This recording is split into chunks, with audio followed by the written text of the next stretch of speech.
საღამო მშვიდობის გაჩვენებთ რა ვიყიდე ორნაბიჯში და აფთიაქში. სამსახურიდან წამოვედი 6 საათზე, 7-ზე მოვედი სახლში და ეხლა რვის რაღაცა წუთებია რა. ხოდა გამოვიარე მაღაზიაში. აფთიაქში ვიყიდე ბოროპლიუსი. სახეზე ვისმევ ხოლმე გამონაყარის მაზია და დამიმთავრდა. ყოველდღე ვისმევდი ხოლმე დილას რო გავდიოდი სახლიდან ხელფის რო დავიბანდი, მერე ვისმევდი ხოლმე ამას. მაგრამ ავირიე და თან დამიმთავრდა და კაი ხანი აღარ წამისვია და ეს რავი ყოველდღიურად თუ არ გამოიყენე და ხშირად თუ არ წაისვი ისე მერე ისევ გაყრის რა. ორნაბიჯში ვიყიდე არაჟანი. 5 ლარი ღირდა და არ მინდოდა ამ ხელას ყიდვა. პილმენი ვიყიდე კიდე.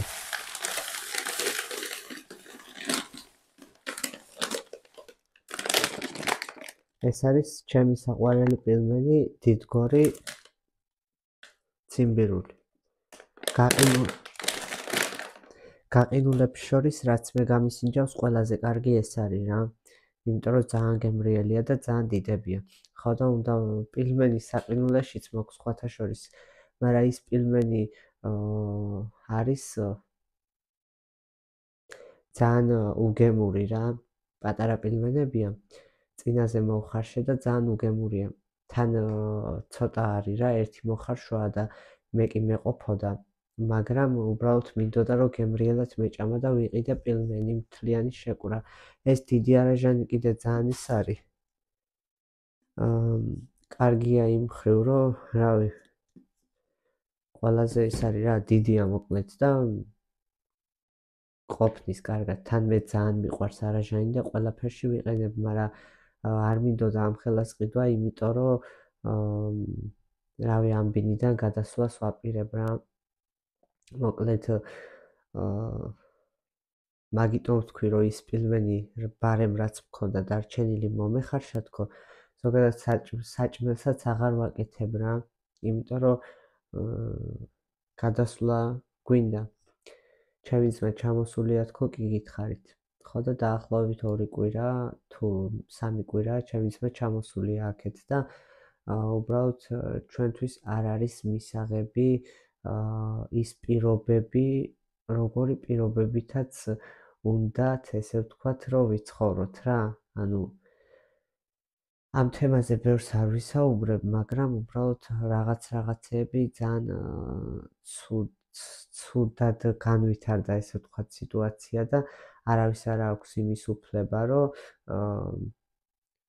მოკლედ რა, აღარ გავაგრძელებ, ძალიან ბევრი რაღაცა ვიცი, რაც გმურს არ უნდა გაეკეთებია და გააკეთა. ჩემი მხრიდანაც ახლა შეიძლება ყოფილიყო რაღაცა ხანდახან რაღაცა დამივარდებოდა ელემენტარული პოლზე და რაღაცა რო დამივარდებოდა, შეიძლება მეზობელი შეწუხებულიყო ამ ხმაურით, კი ბატონო. მაგასაც ვაღიარებ, მაგრამ უბრალოდ გმურს არ აქვს, გმურს კი არა და არავის არ აქვს იმის უფლება, რომ თავზე გადამიაროს. ნუ არავის არ მივცემ იმის უფლებას, რომ თავზე გადამიაროს და უკვე რაც მოხდა, უკვე ზედმეტია და წარმოიდგინეთ მე რომ ამ ბინაში დავრჩე, უბრალოდ არ მინდა რომ მეზობლების ჭკუაზე ვიცხოვრო და ასე შემდეგ რა. მით უმეტეს კარებს რო ღამის 12 საათზე მიკეტავენ და 12-ზე ეხა ესე ზუსტად არ აქვს დათქმული დრო, მაგრამ აი ზუსტად რო არ აქვს დათქმული დრო, ეგეც უარესია, იმიტომ რომ სამსახურიდან რო ბრუნდებოდი ხოლმე, სულ იმას მერვიულობდი, რომ კარები არ დამიკეტონ და ელემენტარული ახალგაზრდა ბიჭი ვარ, იქნება სადღაც გავლა მინდა სამსახურის შემდეგ, იქნება ვიღაცა მეგობრის ნახვა მინდა ან რაღაცა მინდა, ხო? 12 საათზე სულ იმასე ვნერვიულობდი, ეხა მაგალითად აქციები რო იყო ხოლმე. სამსახურის მერე გავდიოდი აქციაზე, იმიტომ რომ დილას უნივერსიტეტში ვიყავი, საღამოს მუშაობდი და სამსახურის მერე გავდიოდი აქციაზე და აქციების მერე ძალიან უცებ მიწევდა ხოლმე წამოსვლა აქციებიდან, იმიტომ რომ სულ იმაზე ნერვიულობდი, რომ კარები დაკეტილი არ დამხოდა, ეს თქო და დილას კიდევ რაც შეეხება დილას ძალიან ბევრჯერ ხელი შემეშალა სამსახურში, იმიტომ რომ ძალიან შორს დავდივარ სამუშაოდ, მინიმუმ ანუ 40 წუთი მაინც მჭირდება, რომ სამსახურამდე მივიდე. ხო და დილას 7 საათზე გავდიოდი ხოლმე რა, ანუ დილის სმენაშიც ხო ხანდახან ვმუშაობ, იმიტომ რომ ზოგჯერ მირჩევნია დილის სმენა, რომ ღამე თავისუფალი ხარ. კი დილასაც იღლები და ღამე უმოქმედო ხარ მაინც, მაგრამ ღამე თავისუფალი ხარ რა, როცა რაღაც გაკეთება გინდა, ან სახლში გინდა რამის გაკეთება, ან სადმე გასვლა გინდა, დილის სმენას ვირჩევდი ხოლმე ხანდახან და რავი, ერთი 3ჯერ, მეტჯერ თუ არა, დილის სმენაში დამაგვიანდა. იმიტომ რომ 7-ზე რო უნდა გავსულიყავი სახლიდან, 8-მდე არ იღებოდა კარები. 9:30-მდეც ყოფილა შემთხვევა, რომ 9:30-მდეც კარები არ გაღებულა და ელემენტარული რაღაცა წამალი დაგჭირდეს, ან ღმერთმა დაგიფაროს და იქნება ცუდად ხარ, სასწრაფოს გამოძახება გინდა. რა ვიცი, მეზობელი უნდა შეაწუხო, რომ კარი გამიღეთ გასასვლელი ვარო? არ შეიძლება ესე. და კიდევ არ შეიძლება ბევრი რამ, რასაც არ მოვყვები ახლა და საკმარისია რაც ვისაუბრე მოკლედ რა. დანარჩენი რა წარმოდგენად შეგექმნებათ, ეგ უკვე თქვენზეა და ესე საჯაროდ საერთოდ არ მინდა ამ თემაზე საუბარი. თუმცა რაც დროც ამ ბინაში გავატარე, რავი, მშვენიერი იყო, მშვენივრად ვიყავი ამ ბინაში, კოხტათ ლამაზად, საერთოდ არ მიხარია მე ახლა ამდენი ბარგის ჩალაგება, ალაგება, გადასვლა, მერე სხვა გარემოს შეგუება, კი უკვე შევეგუე თბილისს და აღარ გამიჭირდება იმდენად როგორც თავიდან, მაგრამ საერთოდ არ მიხარია ამდენი რაღაცის ჩაბარგება და აბარგება. ხო და ძალიან გადავიღალე რა და ეს იყო ჩემი მიზეზი, რომ ვიდეოებს ვერ ვდებდი და ჩემს YouTube არხზეც ცუდად აისახება რა. ყველაფერზე, ნახვებზეც, კომენტარებზეც, მაყურებლებზეც, გამომუშავებაზეც, იმიტომ რომ რეალურად მე წინათვის YouTube-ის ხელფასმა ძალიან დამეხმარა რა. იმიტომ რომ იმ თვეში რაღაცა დამატებითი ისენი იყო რაღაც ხარჯები და რომ ეს ვქენი რა ქვია ხელფასი რო ავიღე, თან დამატებითი ხარჯები კი არა, წინა საახალწლოდ ხელფასი ჩამერიცხა 200 ლარი წინასწარ და ის თანხა ახლა დამეხარჯა ხელფასამდე და მე 10 რიცხვი რომ მოვიდა ხელფასის ჩარიცხვის დღე, უკვე ბევრად უფრო ნაკლები ჩამერიცხა, იმიტომ რომ ნაწილი წინასწარ დამირიცხეს და აი უკვე 25 რიცხვისთვის უკვე აღარ მქონდა თითქმის რა, ძალიან მიმეწურა ის ჩემი ხელფასი და მერე ზუსტად ამ დროს ჩამერიცხა, ანუ 28 რიცხვში მე მგონი დამერიცხა 90 ევრო, ეს იყო სადღაც 150-160 ლარი თუ 200. ხო, 200 რაღაცა ლარი იყო, მე მგონი ხა ზუსტად არ მახსოვს და ძალიან დამეხმარა რა YouTube-ის ხელფასმა და ამ თვეში იმდენად ვიზარმაცე, რომ საერთოდ არ ვდებ ვიდეოებს, შესაბამისად საერთოდ არ ძალიან ცოტა ემატება გამომუშავებაც და აწი ალბათ 3 თვე ვერ ავიღებ რა, მაქსიმუმ 2 თვე მაინც ვერ ავიღებ YouTube-დან ხელფასს. მაგრამ ეგ არაფერი რა, ყველაფერი კარგად იქნება, უბრალოდ ძალიან გადავიღალე ფიზიკურის გარდა ფსიქოლოგიურადაც ძალიან გადავიღალე ამდენი ფიქრი რომ მიწევს და რავი მოკლედ რა ხანდახან რაც უფრო ვიზრდებით, მით უფრო მეტად ხვდებით, რომ ცხოვრება არ არის მარტივი, მაგრამ ეს სირთულეები და ასე ვთქვათ, რთული პერიოდები გვაძლიერებს და გვასწავლის ცხოვრებას რა. ასე რომ რა ვიცი, ყველაფერი კარგად იქნება. ისე არ გამოვა ეხლა, რომ ჩემს მასაც რაღაცა გეგმები აქ იქ ერთი ღამე ჩაუჯდა მართვის მოწყობის იმას. ნუ ნათესავს დაუკავშირდა, ვინც გლოვაში მუშაობს კურიერად და ყველაფერი აუხსნა აბსოლუტურად და ესაო რა მართვის მოწყობა აიღეო და მე თავიდანო მოპედი არ ყავს, ეხლა ჩემს ძმას არც მანქანა არ ყავს.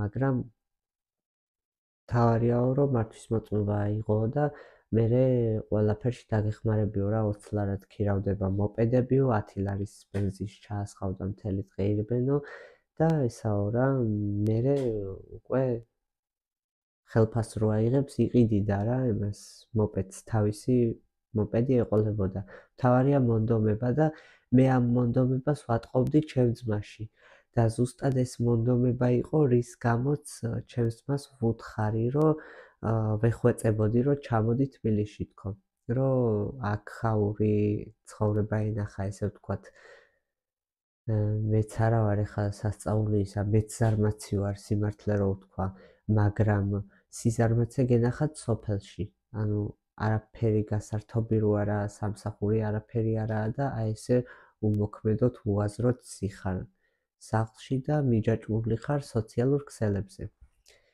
ეგ არის სოფელში ცხოვრება რა მით უმეტეს ეხლა ძროხაღორი და ეგეთი რაღაცები ჩვენ არ გვყავს რომ მიჩვეული იყო შრომას ხო და რავი რა მონდომება დავინახე ჩემ ძმაში და ძალიან მიხაროდა და ესე უცებ აირია ყველაფერი და ძალიან ისეთი რაღაცები მოხდა რა ასე რომ იმედი მაქვს რომ რავი უკეთესობისკენ შეიძლება ყველაფერი რა თქმა უნდა მე ყოველთვის მჯერა ამის და ეხლაც ძალიან ბევრი საქმე მაქვს სარეცხი რაღაცეები ძალიან ცოტა გასარეცხი მაქვს მინდა დავრეცხო პილმენი მინდა მოხარშო ჭამო სანამ პილმენი მოიხარშება ყავა უნდა დავლიო ეს ყავა იყო აქციაში სპარში შავი ჟოკერი და დღეს დილას დავლიე და რავი მომწონს რა მე ყავა ყველანაირი მომწონს ხო და მოკლედ წავედი ახლა აი ესე რამდენი ხნის წინანდელი გადაღებული ნაწყვეტ ვიდეოებიც რამდენი მაქვს მაგრამ აი იმის დრო და ენერგიაც არა მაქვს რომ ვიდეოები დავამონტაჟო და ავტვირთო იმიტომ რომ მაგასაც ძალიან დიდი დრო და ნერვები სჭირდება რა თუ არ გაქვს განწყობა იმისა რომ ვიდეო დააედიტო და დაამონტაჟო მარტო დროის ხონაც არ არის საკმარისი ასე რომ ყველაფერი კარგად იქნება ოღონდაც ეხლა წავედი და მივხედო საქმეებს თორე ძალიან დამიგვიანდება ხვალ ვისვენებ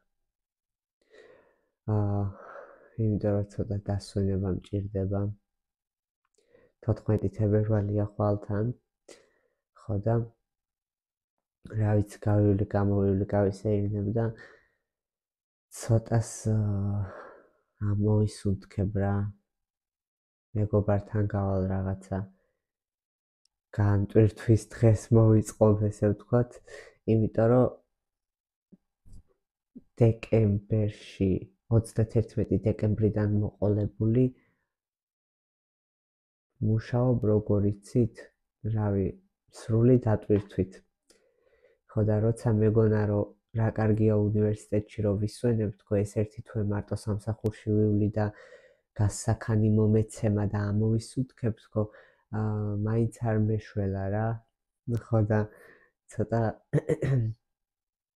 ხანდახან ძალიან ვიღლები არის პერიოდები ჩემ ცხოვრებაში როცა ძალიან ბევრს ვესაუბრები ჩემ თავს და როცა მომავლის იმედი და რწმენა მაქვს ძალიან დიდი და არის პერიოდები როცა ესე ვთქვათ ძალიან გადაღლილი ვარ და ძალიან ფიქრობ ხოლმე რომ აზრი აქვს თუ არა გაგრძელებას მაგრამ როცა ესეთი ცუდი პერიოდი მაქვს, ყოველთვის მე ფეხზე წამოვდგები ხოლმე და უფრო მეტი мотивაციით ვაგრძელებ ცხოვრებას და ესეც უნდა იყოს, რა თქმა უნდა.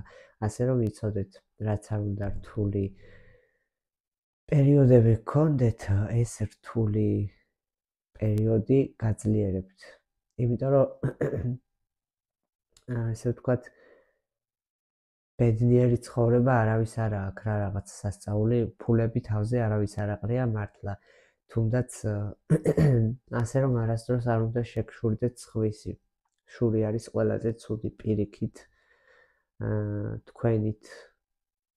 ანუ ვაიმე იმას რა კარგი ცხოვრება აქვს და მე რატო არა მაქვს ესეთი ცხოვრება, ამის თქმას არასდროს აზრი არ აქვს.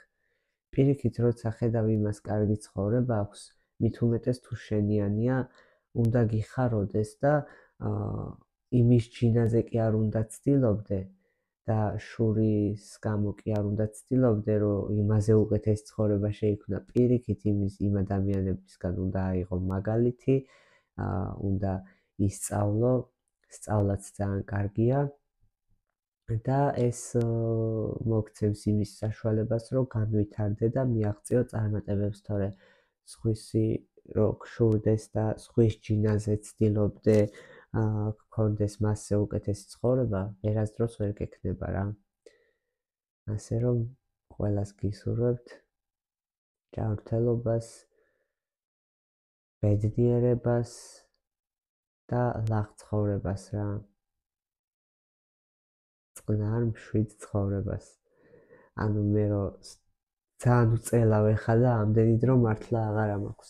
მე რომ სტუდენტი, სანამ სტუდენტი გავხდებოდი, აი ყოველთვის წარმომედგინა სტუდენტობა რაღაცა ძალიან კარგი.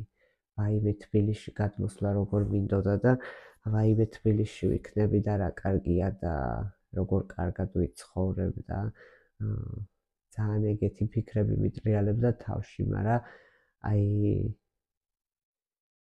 ის რა გზის გავლაც მომიწია, მაგას ვერასდროს ვერ წარმოვიდგენდი. პირველ რიგში ის, რომ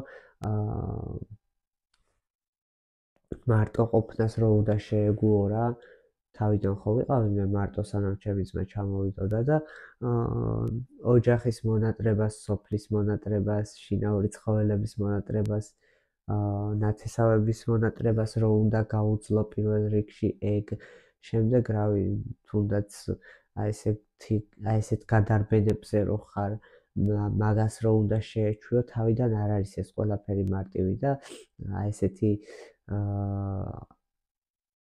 ესეთი რთული თუ იქნებოდა, ვერ წარმოვიდგენდი, მაგრამ მერე და მერე უკვე მივეჩვიე ყველაფერს და უკვე რავი რა, ყველაფერი მშვენივრად მიდის. და რა თქმა უნდა, იმედი მაქვს, რომ ეხლა ერთი რაც მჭირდება, ალბათ არის ის, რომ რავი, მინიმუმ 900.000 ლარიანი სამსახური რომ მქონდეს, იქნებოდა იდეალური. კი, ესეთ ანაზღაურებიან სამსახურში, ასე ვთქვათ, მირჩენია, რომ დატვირთული ვიყო, ანუ შრომა მიწევდეს, მაგრამ მიღირდეს ეს შრომა მაგ ანაზღაურებად რა. ეხლა სპარში ბევრჯერ მაქვს თქვენთვის ნათქვამი, რომ ძალიან კარგი ხალხია, თანამშრომლები მყავს სასწაული და ერთადერთი რის გამოც მიჭირს ხოლმე სხვა სამსახურში გადასვლაზე ფიქრი არის ის, რომ აი ამათთან თანამშრომლობა მომენატრება თქო რა. იმდენად კარგ ხალხში ვარ და სულ ახალგაზრდებში, სულ სტუდენტებში და ასე შემდეგ. მაგრამ რავი, არის სხვა ძალიან ბევრი ფაქტორი რა. კი, ახლა სასწაულის შრომა სპარში არ არის, მაგრამ ის შრომა, რა შრომაც მე მიწევს, მინიმუმ 800 ლარზე უნდა ავდიოდე რა. ეხლა წინა თვეში ვაფშე რომ აი ძალიან მაინტერესებდა მაქსიმალურად რომ მემუშავა და არ დამესვენა, რამდენი გამომივიდოდა ხელფასი. 760 ლარამდე გამომივიდა რა. შეიძლება ცოტა მეტიც, მაგრამ ამას აკლდება მერე დანაკლისები. არის შემთხვევები, ეხლა სპარში ძალიან ბევრი რამის გათვალისწინება გიწევს რა. თუნდაც სიგარეტზე დანაკლისი რო იყოს, ან ვიღაცას არ გაუტარო და ისე გაატანო, შემთხვევით ეხლა როცა ბევრ პროდუქციას ყიდულობ, შეიძლება ჰოპ და სიგარეტი არ გაატარო და ისე გაატანო. ან ლოტო რო არ გაატარო, ან რავი, რაღაცა პროდუქცია რო არ გაატარო და სალაროში რო გაკლდება თანხა, ის თანხა გეწერება რა თქმა უნდა და ხელფასიდან გაკლდება. ხო და ამ თვეში 59 ლარი მოგროვდა რა ეს დანაკლისი და აი, არ ვიცი, შოკში ვართ ყველა. საიდან მოდის ამდენი დანაკლისები და ხო და ჩამერიცხა საბოლოოდ 716 ლარი თუ რაღაცა ეგრე. და ეგ იყო და ეგ. ხო და რეალურად 800 კი არა 900 ლარიც უნდა იყოს შენი შრომა რა. ჩემ შრომას მე მაგალითად ეხა რავი, თუნდაც ჩემ თანამშრომლებს რო ვკითხო, რა თქმა უნდა, ეხა კარგი ხელფასი ყველას უნდა, მაგრამ რა შრომასაც მე იქ ვდებ, ის შრომა ჩემი აზრით უნდა ფასდებოდეს მინიმუმ 900 ლარად რა. 900 ლარი მაინც უნდა იყოს ანაზღაურება. ასე რომ, რა ვიცი, აბა რა თქმა უნდა, ყველაფერი უკეთესობისკენ შეიცვლება და წლების შემდეგ, როცა გავიხსენებ დღევანდელ სიტუაციას, გავიხსენებ ძალიან თბილად და ვიტყვი იმას, რომ მე ეს გზა რო არ გამევლო, დღეს ესე კარგად ვერ ვიცხოვრებდი. იმედი მაქვს, რომ წლების შემდეგ ამას ვიტყვი. წავედი ახლა მეგობრებო, წავედი. თან ტელეფონიც მიჯდება, მაგ ვისახსოვს. ესე იგი, მიკროფონი თუ მაქვს ტელეფონზე შეერთებული, სატენს ვეღარ ვაერთებ, რა თქმა უნდა, ტელეფონს ვეღარ ვტენი. ასე რომ წავედი ახლა ტელეფონსაც დავტენი, პილმენს დავადგავ, მერე ყავას დავლევ, ცოტა რომ მოვძლიერდე და რაღაცა სარიცხს დავრეცხავ, სახლსაც დავალაგებ და ასე შემდეგ. აბა დროებით, აბა თქვენ იცით. 12 წუთია უკვე ვიდეოს წერ, მაგრამ მეორე ნაწილიც ხო ტელეფონი რო დამიჯდა, გავთიშე ვიდეო და ხელახლა ჩავთე. ასე რომ უფრო დიდხნიანი გამოვა და რა ვიცი, ამ ვიდეოს მაინც ავტვირთავ აუცილებლად ამ საღამოს თუ არა ხვალ დილას მაინც რა. აბა დროებით.